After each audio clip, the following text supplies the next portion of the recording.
Okey, saya letak atas bawah lah. Ni beg nombor, bawah ni beg nombor 4, atas ni nombor 2. Beza dia design je. Tapi petak dia samalah. Design je beza.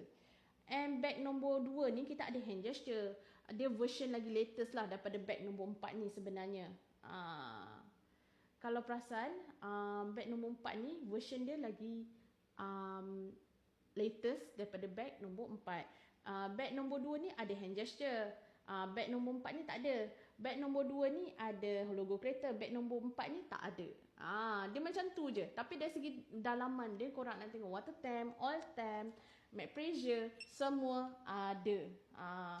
So kalau korang tanya saya, better yang mana antara 2 dengan 4, saya cakap 2. Sebab 2 lagi latest lah. Viva 660 ambil yang mana? Untuk Viva abang, saya beg 1 sampai beg 3 beg kuning saya boleh pakai. Boleh pilih beg nombor 1, 2 dan 3. Okay?